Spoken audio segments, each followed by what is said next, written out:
ಬಂಧುಗಳೇ ನಮಸ್ಕಾರ. ನಾನು ಶಿವಕುಮಾರ್, KRS ಪಕ್ಷದ ಅಧ್ಯಕ್ಷ ಟಿ ನರಸೀಪುರ ತಾಲೂಕು. ಮತ್ತು ನಮ್ಮ ಬಲಭಾಗದಲ್ಲಿರುವಂಥ ಸಿದ್ದು ಅಂತೇಳಿ, ಮತ್ತು ಇವರು ನಮ್ಮ ಬನ್ನೂರು ಹೋಬಳಿ ಅಧ್ಯಕ್ಷರು, ಮತ್ತು ಇವರು ನಮ್ಮ ತಾಲೂಕು ಪ್ರಧಾನ ಕಾರ್ಯದರ್ಶಿ. ಬಂಧುಗಳೇ, ಇವತ್ತು ಏನು ಮಲೆಯೂರು ಗ್ರಾಮದಲ್ಲಿ ಕಟ್ಟೆ ಅಭಿವೃದ್ಧಿ ಅಂತೇಳಿ ಇಲ್ಲಿ ಕೆರೆ ಗೌಡನ ಕಟ್ಟೆ ಅಭಿವೃದ್ಧಿ ಅಂದರೆ ಅದನ್ನು ಅಭಿವೃದ್ಧಿ ಮಾಡ್ತಾಯಿದ್ದಾರೆ ಇಲ್ಲಿ. ಬಟ್ ಇಲ್ಲಿ ಅಭಿವೃದ್ಧಿ ಮಾಡ್ತಿರೋದ್ರಿಂದ ಇದು ಮಲೆಯೂರು ಗ್ರಾಮದಲ್ಲಿ ಗೌಡನ ಕಟ್ಟೆ ಅಭಿವೃದ್ಧಿ ಅಂತೇಳಿ ಮಾಡ್ತಾಯಿದ್ದಾರೆ. ಬಟ್ ಇಲ್ಲೂ ಅಷ್ಟೇ ಸೇಮ್ ವರ್ಕ್ ಇನ್ಫಾರ್ಮೇಷನ್ ಬೋರ್ಡ್ ಇಲ್ಲೂ ಕೂಡ ಹಾಕಿಲ್ಲ. ಮತ್ತು ಸೈಟಲ್ಲಿ ಕೂಡ ಯಾರು ಕೂಡ ಇಂಜಿನಿಯರ್ ಕೂಡ ಇಲ್ಲ ಇಲ್ಲಿ. ಮತ್ತು ನಾವು ಇಲ್ಲಿ ಕೇಳ್ತಿರೋದು ಏನಪ್ಪ ಅಂತಂದರೆ, ಇಲ್ಲೂ ಅಷ್ಟೇ ನೋಡಿ, ಗೌಡನ ಕಟ್ಟೆ ಆಲ್ರೆಡಿ ಫಿಕ್ಸಿಂಗ್ ಎಲ್ಲ ಏನು ಹಾಕಿದಾರೋ ಇದ್ರದ್ದು ಮೂಲ ನಕ್ಷೆ ಏನು, ಕೆರೆ ಎಷ್ಟು ಅಗಲ ಇದೆ, ಎಷ್ಟು ಎಕರೆ ಇದೆ, ಅದ್ರದ್ದು ಮೂಲ ನಕ್ಷೆ ಬೇಕು. ಮತ್ತು ಎಷ್ಟು ಬಜೆಟ್ ಇದೆ, ಈ ಕೆರೆ ಅಭಿವೃದ್ಧಿ ಮಾಡೋದಕ್ಕೋಸ್ಕರ ಎಷ್ಟು ಬಜೆಟ್ ಇದೆ. ಇದು ನಮಗೆ ಬಂದಿರೋ ಮಾಹಿತಿ ಪ್ರಕಾರ CSR ಫಂಡಲ್ಲಿ ನಡೀತಿರುವಂಥ ಕೆಲಸ, CSR ಆ್ಯಕ್ಟಿವಿಟೀಸ್ ಕೆಲಸ ನಡೀತಿರೋದ್ರಿಂದ, ಸೊ CSR ಆ್ಯಕ್ಟಿವಿಟೀಸ್ ಅವರು ಯಾವ ಕಂಪ್ನಿಯಿಂದ CSR ಆ್ಯಕ್ಟಿವಿಟಿಗೆ ಕೆಲಸ ನಡೀತಾ ಇದೆಯೋ ಅವ್ರಿಗೆ ಎಷ್ಟು ಫಂಡ್ ರಿಲೀಸ್ ಆಗಿದೆ, ಮತ್ತು ಇದಕ್ಕೆ ಎಷ್ಟು ಕೋಟಿ ಅನುದಾನ ಆಗಿದೆ ಇದಕ್ಕೆ, ಅದ್ರದ್ದು ನಮಗೆ ಮಾಹಿತಿ ಬೇಕು. ಬಟ್ ಇಲ್ಲಿ ಯಾವುದೇ ಥರ ಮಾಹಿತಿನೂ ಕೂಡ ಇಲ್ಲಿ ಹಾಕಿಲ್ಲ. ಮತ್ತು ಆಲ್ಮೋಸ್ಟ್ ನೆನ್ನೆ ಮೊನ್ನೆಲ್ಲ ಕೆಲಸ ನಡೀತಾ ಇತ್ತು, ಇವತ್ತು ಯಾರು ಕೂಡ ಇಲ್ಲಿ ಕೆಲಸನೂ ಕೂಡ ನಡೀತಾ ಇಲ್ಲ. ಸ್ಪಾಟಲ್ಲಿ ಯಾವುದೂ ಕೂಡ ಇಂಜಿನಿಯರ್ ಕೂಡ ಇಲ್ಲ. ಆಮೇಲೆ ನೀವು ನೋಡ್ತಾ ಇರ್ಬೋದು, ಇಲ್ಲಿ ಏನು ಅಂತಂದರೆ, ಈಗ ಏನು ಕೆರೆ ಏರಿ ಮೇಲೆ, ಕಟ್ಟೆ ಏರಿ ಮೇಲೆ ಎಲ್ಲ ಮಣ್ಣು ಹಾಕಿದ್ದಾರೆ. ಬಟ್ ಈ ಮಣ್ಣು ಎಲ್ಲಿಂದ ಹೊಡ್ಕೊತಾ ಇದ್ದಾರೆ ಅನ್ನೋ ಮಾಹಿತಿನೂ ಕೂಡ ಗೊತ್ತಿಲ್ಲ ನಮಗೆ. ನಾವು ಕೇಳೋದು ಇಷ್ಟೇ, ಯಾರು ಇದಕ್ಕೆ ಸಂಬಂಧಪಟ್ಟ ಯಾರು ಇಂಜಿನಿಯರ್ ಇರ್ಬೋದು, ಮತ್ತು ಇದಕ್ಕೆ ಮೇನು ಕೆರೆ ಕಟ್ಟೆ ಅಂತ ಅಭಿವೃದ್ಧಿ ಬರ್ತು ಅಂತಂದರೆ ಯಾರು PDO ಬರ್ತಾರೆ, ಅದು ಬಿಟ್ಟು ನೆಕ್ಸ್ಟ್ ತಹಸೀಲ್ದಾರ್ ಅವ್ರು ಬರ್ತಾರೆ, ಇವ್ರು ಬರ್ತಾರೆ.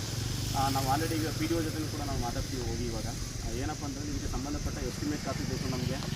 ಎಷ್ಟು ಕೋಟಿಗೆ ಆಗಿದೆ ಇದು, ಎಷ್ಟು ಲಕ್ಷಕ್ಕೆ ಅಥವಾ ಎಷ್ಟು ಕೋಟಿಗೆ ಆಗಿದೆ ಅನುದಾನ, ಮತ್ತು ಯಾವ CSR ಅವರು ಇಲ್ಲಿ ಕೆಲಸ ಮಾಡ್ತಾಯಿದ್ದಾರೆ, ಯಾವ CSR ಆ್ಯಕ್ಟಿವಿಟೀಸಲ್ಲಿ ಇಲ್ಲಿ ಕೆಲಸ ನಡೀತಾ ಇದೆ, ಎಷ್ಟು ಅನುದಾನ, ಇಂಜಿನಿಯರ್ ಯಾರು ಇದಕ್ಕೆ, ಮತ್ತು ಇದ್ರದ್ದು ಮೂಲ ನಕ್ಷೆ ಏನು, ಎಷ್ಟು ಎಕರೆ ಇದೆ, ಇದ್ರ ಬಗ್ಗೆ ಪೂರ್ತಿ ಮಾಹಿತಿ ಬೇಕು. ಈ ಮಾಹಿತಿ ಇದನ್ನೆಲ್ಲ ನಮಗೆ ಸಾರ್ವಜನಿಕರ ಮುಂದೆ ಓದ್ಬಿಟ್ಟು ಅನಂತರ ಇವ್ರು ಏನು ಮಾಡಬೇಕು, ಇಲ್ಲಿ ಕೆಲಸ ಕಾಮಗಾರಿ ಮಾಡಬೇಕು. ಇಲ್ಲ ಅಂತಂದರೆ ಏನಾಗುತ್ತೆ ಅಂತಂದರೆ, ಇವರು ಕೇಳೋರು ಯಾರೂ ಇಲ್ಲ ಅಂತಂದರೆ, ಇವ್ರು ಇಷ್ಟ ಬಂದಂಗೆ ಬರೋದು, ಇಷ್ಟ ಬಂದಂಗೆ ಕೆಲಸ ಮಾಡಿ ಮುಗಿಸ್ಕೊಂಡು ಹೋಗುವಂಥದ್ದು. ಈ ರೀತಿ ಕೆಲಸ ಕಾರ್ಯಗಳು ನಡೀತವೆ. ಅದಕ್ಕೋಸ್ಕರ ನಾವು ಹೇಳೋದು ಬಂದರೆ, ಇಲ್ಲಿ ಆಲ್ರೆಡಿ ಇದ್ರ ತುಂಬ ಇಶ್ಯೂಗಳಿದೆ. ಯಾಕಂತಂದರೆ ಇಲ್ಲಿ ನಡೀತಾ ಇರುವಂಥದ್ದು ಯಾವುದೂ ಕೂಡ ವೈಜ್ಞಾನಿಕವಾಗಿ ನಡೀತಾ ಇಲ್ಲ. ಮೊದಲಿಗೆಲ್ಲ ಮರಗಳೆಲ್ಲ ಇತ್ತು, ತೈಲ ಮರಗಳೆಲ್ಲ ಇತ್ತು. ಆ ತೈಲ ಮರಗಳನ್ನೆಲ್ಲ ಯಾರು ಕರೆದು ಯಾರು ಮಾಡ್ಕೊಂಡಿದ್ದಾರೆ ಅದು ಕೂಡ ಗೊತ್ತಿಲ್ಲ. ಮತ್ತು ಇಲ್ಲಿ ಏನು ಕೆಲಸ ನಡೀತಾ ಇದೆ, ಸಾರ್ವಜನಿಕರಿಗೆ ಯಾವುದೂ ಮಾಹಿತಿ ಕೊಡದೇ ಇವರೆಲ್ಲ ಇಷ್ಟ ಬಂದಿದ್ದು ಕೆಲಸ ನಡೀತಾ ಇದೆ. ನೋಡೋಣ, ಇದೇ ರೀತಿ ಇವ್ರು ಇದೇ ಮಾಡ್ತು ಅಂತಂದರೆ ನಮ್ಮ ಕರ್ನಾಟಕ ರಾಷ್ಟ್ರ ಸಮಿತಿ ಪಕ್ಷದಿಂದ ಇಲ್ಲಿ ನಾವು ಧರಣಿ ಮಾಡಬೇಕಾಗುತ್ತೆ. ಯಾಕೆಂತಂದರೆ ಕೇಳೋರು ಇಲ್ಲ ಅಂತಂದರೆ ಅಧಿಕಾರಿಗಳು ಏನು ಮಾಡ್ತಾರೆ ಅಂತಂದರೆ, ಅವ್ರು ಇಷ್ಟ ಬಂದಂಗೆ ಜನರು ಹಣನ ಲೂಟಿ ಮಾಡ್ಕೋಗುವಂಥದ್ದು. ಅದರಲ್ಲೂ ನಮ್ಮ ಕರ್ನಾಟಕ ರಾಷ್ಟ್ರ ಸಮಿತಿ ಪಕ್ಷ ಈ ಥರದನ್ನ ಎಲ್ಲ ಕಡೆ ಹೋಗಿ ಪ್ರಶ್ನೆ ಮಾಡ್ತಾ ಇರೋದ್ರಿಂದ ಕೆಲವೊಂದು ಕಡೆ ಕೆಲಸಗಳೆಲ್ಲ ಚೆನ್ನಾಗಿ ನಡೀತಾ ಇದೆ. ನಾವು ಕೇಳಲಿಲ್ಲ ಅಂತಂದಾಗ ಏನಾಗ್ಬಿಡುತ್ತೆ, ಅವ್ರಿಗೆ ಇವ್ರು ಇಷ್ಟ ಬಂದಾಗ ಇವ್ರು ಕೆಲಸ ಕಾರ್ಯಗಳನ್ನೆಲ್ಲ ಮಾಡ್ಕೊಂಡು ಹೋಗ್ತಾರೆ. ನಮ್ಗೆ ಇಲ್ಲಿ ಕೇಳ್ತಾ ಇರೋದಪ್ಪ, ತೈಲ ಮರ ಇತ್ತು, ತೈಲ ಮರ ಯಾರು ಮಾರಿದ್ದಾರೆ ಒಂದು. ನೆಕ್ಸ್ಟ್ ಏನಪ್ಪ ಅಂತಂದರೆ, ಇದು ಆಳ ಎಷ್ಟು ಆಳ ತೆಗಿಬೇಕು, ಏನು ಈಗ ಸ್ಟೋನ್ ಈ ಕಲ್ಲುಗಳು ಏನನ್ನ ಜೋಡಿಸಿದ್ರಲ್ಲ ಅದು ಎಷ್ಟು ದಪ್ಪ ಇರಬೇಕು ಏನು, ಮತ್ತು ಇದನ್ನೆಲ್ಲ ಪ್ರತಿಯೊಂದು ಕೂಡ ಎಸ್ಟಿಮೇಟ್ ಕಾಪಿಲಿರುತ್ತೆ. ಆ ಎಸ್ಟಿಮೇಟ್ ಕಾಪಿ ಪ್ರಕಾರ ಇವ್ರು ಕೆಲಸ ಮಾಡಬೇಕು. ಆದರೆ ಇವ್ರು ಎಸ್ಟಿಮೇಟ್ ಪ್ರಕಾರ ಯಾವುದೂ ಕೂಡ ಇಲ್ಲಿ ಕೆಲಸ ಮಾಡ್ತಾಯಿಲ್ಲ. ವರ್ಕ್ ಇನ್ಫಾರ್ಮೇಷನ್ ಬೋರ್ಡು ಕೂಡ ಹಾಕಿಲ್ಲ. ಇವರೆಲ್ಲ ಮಾಡೋದು ಏನಪ್ಪ ಅಂತಂದರೆ, ವಿಚಾರಗಳನ್ನ ಮುಚ್ಚಿಟ್ಕೊಂಡು ಕೆಲಸ ಮಾಡ್ತಾಯಿದ್ದಾರೆ. ಪ್ರತಿಯೊಂದು ವಿಚಾರಗಳನ್ನು ಕೂಡ ಏನು ಮಾಡ್ತಾಯಿದ್ರು, ಮುಚ್ಚಿಟ್ಕೊಂಡು ಕೆಲಸ ಮಾಡ್ತಾಯಿದ್ದಾರೆ. ಈ ರೀತಿ ದಯವಿಟ್ಟು ಮುಚ್ಚಿಟ್ಕೊಂಡು ಕೆಲಸ ಮಾಡೋಕ್ಕೆ ಹೋಗ್ಬೇಡಿ. ಸಾರ್ವಜನಿಕರಿಗೆ 4 ಜನಕ್ಕೆ ಅನುಕೂಲ ಆಗಬೇಕು ಇದು ನೀವು ಮಾಡುವಂಥ ಕೆಲಸಗಳು. ಅದಕ್ಕೋಸ್ಕರ ಪ್ರಾಮಾಣಿಕವಾಗಿ ಕೆಲಸ ಮಾಡಬೇಕು ಅಂತೇಳಿ ನಾನು. ನಮಸ್ತೆ ಬಂಧುಗಳೇ, ನಾವು ಕರ್ನಾಟಕ ರಾಷ್ಟ್ರ ಸಮಿತಿ ಪಕ್ಷ ತಾಲೂಕು ಪ್ರಧಾನ ಕಾರ್ಯದರ್ಶಿ ಟಿ ನರಸೀಪುರ. ಏನಪ್ಪ ಅಂತಂದರೆ, ಈ ಕಟ್ಟೆಗಳನ್ನ ಅಭಿವೃದ್ಧಿ ಪಡಿಸಬೇಕಾದ್ರೆ ಫಸ್ಟು PDO ಗಮನಕ್ಕೆ ಬರುತ್ತೆ.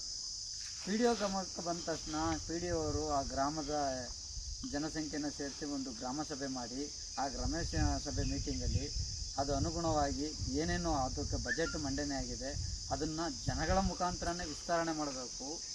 ಹಾಗಾಗಿ ಅವರು ಯಾವುದೇ ಇಲ್ಲಿ ಕಾಮಗಾರಿ ನಡೆಯುವಂಥದ್ದನ್ನು ಸಾರ್ವಜನಿಕರಿಗೆ ತಿಳಿಸ್ಕೊಟ್ಟಿಲ್ಲ. ಇಲ್ಲಿ ಏನು ಫಂಡ್ ಆಗಿದೆ ಅನ್ನೋದು ಕೂಡ ವರ್ಕಿಂಗ್ ಅಫೇರ್ಸ್ನ ಬೋರ್ಡ್ನು ಕೂಡ ಇಲ್ಲಿ ಹಾಕಿಲ್ಲ. ಯಾಕೆಂದರೆ ಹಾಕಿದ್ರೂ ತಾನೇ ಗೊತ್ತಾಗುತ್ತೆ ಸಾರ್ವಜನಿಕರಿಗೆ ಎಷ್ಟು ಕೋಟಿಗಳಲ್ಲಿ ಎಷ್ಟು ಲಕ್ಷದಲ್ಲಿ ವೆಚ್ಚದಲ್ಲಿ ಇದು ಕಾಮಗಾರಿ ನಡೀತಾ ಇದೆ ಅಂತ. ಈ ಕಟ್ಟೆ ಎಷ್ಟು ಅಗಲ ವಿಸ್ತೀರ್ಣ ಇದೆ ಅದು ಸಾರ್ವಜನಿಕರಿಗೆ ಗೊತ್ತಾಗಬೇಕು. ಮತ್ತು ಇದು ಯಾವ ಗ್ರಾಮಕ್ಕೆ ಸಂಬಂಧಪಟ್ಟ ಕಟ್ಟೆ ಆಗಿರ್ಬೋದು, ಆ ಕಟ್ಟೆ ಮತ್ತು ಇಲ್ಲಿಗೆ ಅನುಗುಣವಾಗಿ ಹಾಕಿರೋಂಥ ಫಂಡು ಎಲ್ಲನೂ ಕೂಡ ವರ್ಕಿಂಗ್ ಕಂಡೀಷನ್ ಪ್ರಕಾರ ಅದನ್ನು ನಡೆಸ್ತಾರೆ. ಯಾವುದೂ ಕೂಡ ಆಗಿಲ್ಲ. ಇಲ್ಲಿ ಸ್ವಲ್ಪ ದಿನ ಕೆಲಸ ನಡೀತದೆ, ಸ್ವಲ್ಪ ದಿನ ಕೆಲಸ ನಿಂತಿದೆ, ಇಲ್ಲಿ ಅರ್ಧಂಬರ್ಧಂ ಆಗಿದೆ. ಇದಕ್ಕೇನು ಮಣ್ಣು ಹಾಕಿರೋದು, ಆ ಮಣ್ಣು ಕೂಡ ಒಂದು ಲೆವೆಲ್ ಮಾಡಿಲ್ಲ, ಅದಕ್ಕೆ ರೋಲರ್ ಮಾಡಿಲ್ಲ, ಸರಿಯಾಗಿ ಅದನ್ನು ಸೈಡೆಲ್ಲ ಹೂಳುಗಳನ್ನ ಸರಿಯಾಗಿ ಎತ್ತಿಲ್ಲ. ಆದರೂ ವರ್ಕಿಂಗ್ ಮಾಡ್ತಿದ್ದಾರೆ. ದಯವಿಟ್ಟು ಮುನ್ನೆಚ್ಚೆತ್ಕೊಂಡು ಅಧಿಕಾರಿಗಳು ಬಂದು ಪರಿಶೀಲನೆ ಮಾಡಿ ಇದಕ್ಕೊಂದು ಕ್ರಮ ಕೈಗೊಳ್ಳಬೇಕು ಅಂತ ಕೇಳ್ಕೊತಾ ಇದ್ದೀವಿ.